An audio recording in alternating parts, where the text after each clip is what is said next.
President of the United States. Stop me if you've heard this before.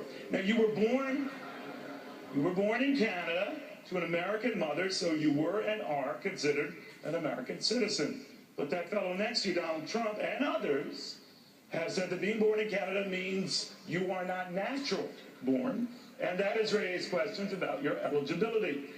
Do you want to try to close this topic once and for all tonight?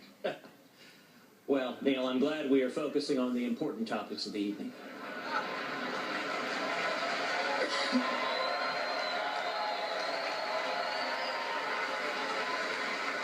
You know, back in September, my friend Donald said that he had had his lawyers look at this from every which way. And there was no issue there. There was nothing to this birther issue. Now, since September, the Constitution hasn't changed. But the poll numbers have. And I recognize that Donald is dismayed that his poll numbers are falling in Iowa. But the facts and the law here are really quite clear. Under long-standing U.S. law, the child of a U.S. citizen born abroad is a natural-born citizen. If a soldier has a child abroad, that child is a natural-born citizen. That's why John McCain, even though he was born in Panama, was eligible to run for president. If an American missionary has a child abroad, that child is a natural-born citizen. That's why George Romney, Mitt's dad, was eligible to run for president, even though he was born in Mexico. At the end of the day, the legal issue is quite straightforward, but I would note that the birther theories that Donald has been relying on, some of the more extreme ones insist that you must not only be born on U.S. soil, but have two parents born on U.S. soil. Under that theory, not only would I be disqualified, Marco Rubio would be disqualified, Bobby Jindal would be disqualified, and interestingly enough, Donald J. Trump would be disqualified.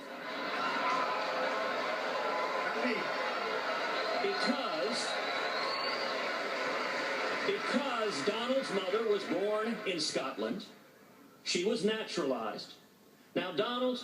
But I was born here. On the issue of citizenship, Donald... Big difference. On the issue of citizenship, Donald, I'm not going to use your mother's birth against you. Okay, good.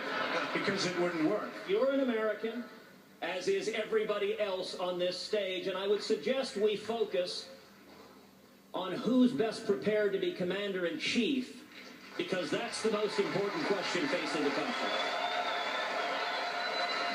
Mr. Trump, did he address that? Did you raise this because of his rising poll? Well, let me just tell you something, and you know because you just saw the numbers yourself. NBC Wall Street Journal just came out with a poll. Headline, Trump way up, Cruz going down. I mean, so you can't, they don't like the Wall Street Journal, they don't like NBC, but I like the poll. And frankly, it just came out. And in Iowa now, as you know, Ted, in the last 3 polls, I'm beating you. So, you know, you shouldn't misrepresent how well you're doing with the polls. You don't have to say that. In fact, I was all for you until you started doing that, because that's a misrepresentation. Number 1. Number 2, this isn't me saying it. I don't care. I think I'm going to win fair and square. I don't have to win this way. Thank you. Lawrence Tribe and numerous from Harvard, said that there is a serious question as to whether or not Ted can do this, okay? There are other attorneys that feel, and very, very fine constitutional attorneys, that feel that because he was not born on the land, he cannot run for office. Here's the problem. We're running. He does great. I win. I choose him as my vice presidential candidate, and the Democrats too, because we can't take him along for the ride. I don't like that, okay?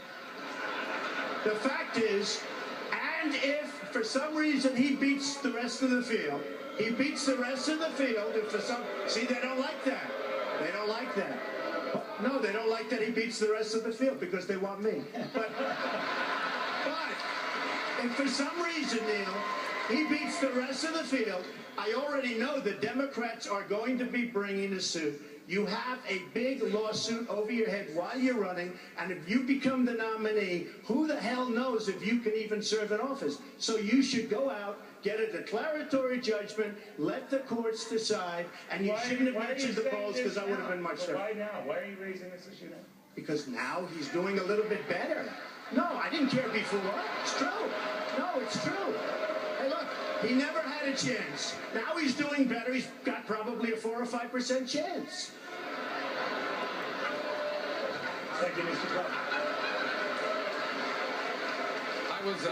Neil, The fact is, there's a big overhang. There's a big question mark on your head. And you can't do that to the party. You really can't. You can't do that to the party.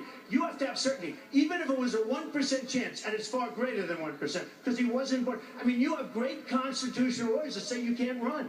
If there was and you know, I'm not bringing a suit, I promise. But the Democrats are going to bring a lawsuit.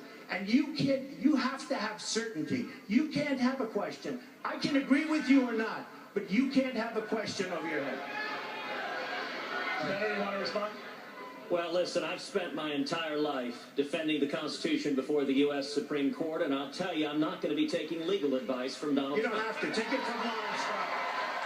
You don't have to. Well, I'll tell you also. Take it from your professor. What I will Take tell it from you your own also. professor.